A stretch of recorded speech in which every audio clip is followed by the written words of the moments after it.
Yeah, I've been to a number of smaller villages as I've traveled around China throughout the years. The one that impressed me the most, though, was in Guizhou.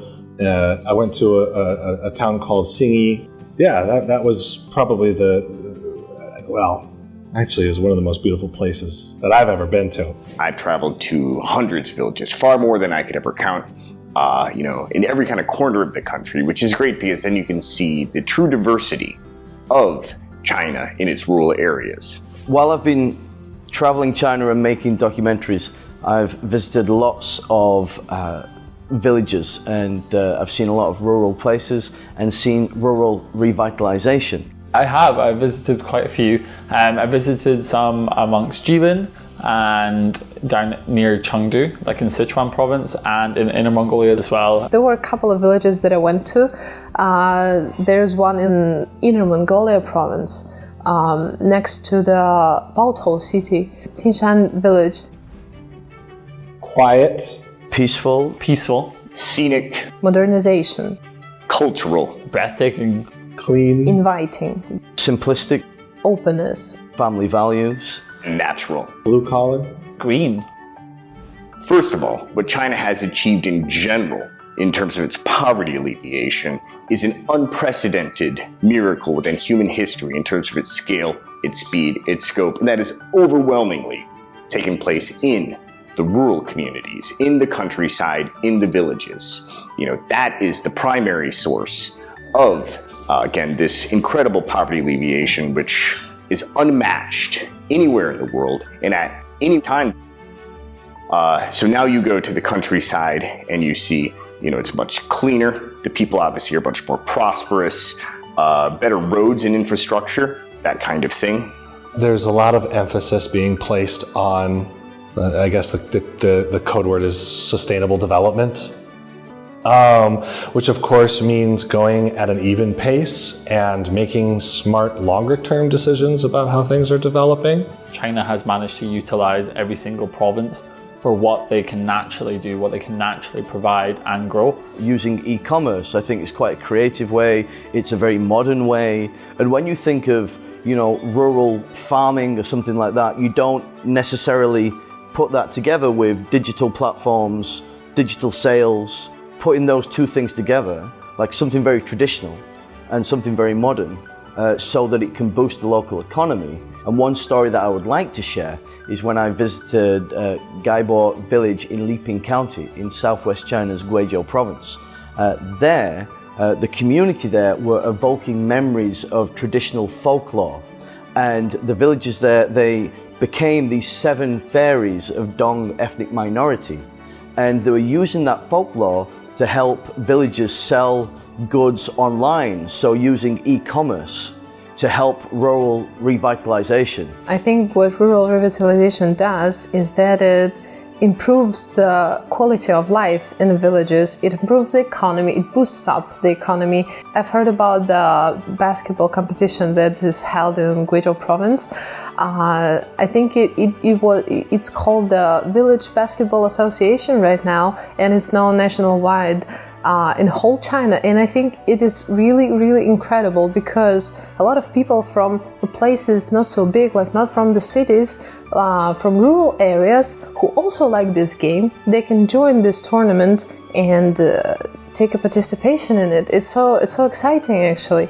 This competition, it's not only helping, like it brings down the stereotypes that we have about the rural communities, and we can see that they also like the same things. Like this modern game, it brings about the spirit of sport, it brings about the spirit of community, and it also brings development to these villages, to these rural areas. One of the things I think has been excellent that China has done is created measurable goals and targets for bringing these rural areas up to the standards of the urban areas.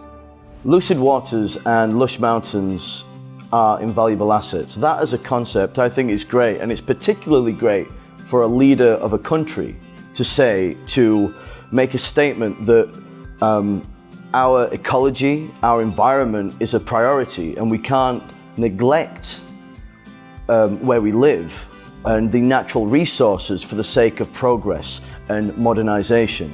And I think China's gone to great lengths to make sure that it modernizes and you see progress, but it doesn't forget planet Earth. So I think that phrase is, on the face of it, on the surface, it's very poetic, it's very beautiful, but what I think underpins it is it shows strength and a commitment to the world that we live in and our environment. 10% of China's economy came from tourism. Much of this was rural tourism, and much of this rural tourism, again, was based off of the ecotourism. Anji fits this idea of being natural, scenic, and cultural.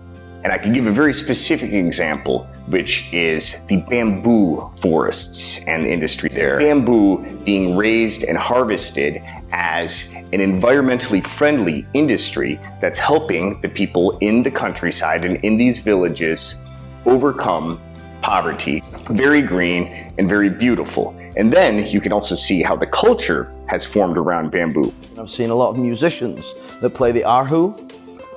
And to me, that is quite a beautiful instrument. I think it's a beautiful instrument on its own, and I also think it's a beautiful instrument in an ensemble and in an orchestra. Something I've taken an interest in recently has been ethnic Mongolian wrestling.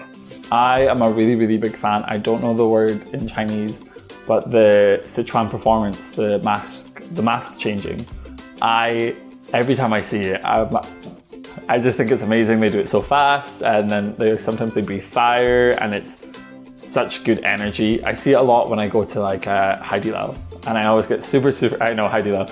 I get super excited because I'm like, oh, the mask is here. Bielia. I get really, really excited for it.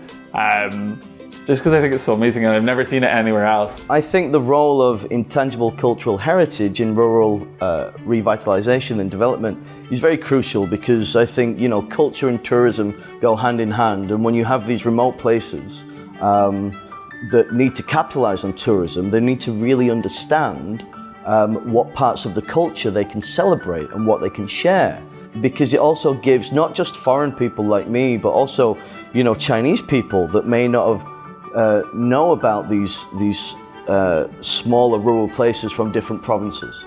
I think it's very important to share that, and for the younger generations to realize the breadth and depth of China's history and their culture. What really ties us to that is our culture, which includes our art. As we move towards the future, this is a way to help people feel in touch with that history and that tradition, a sense of identity and self. And so it's, I think, the utmost importance to continue to manage those things, or continue to support the passing down of these old traditions.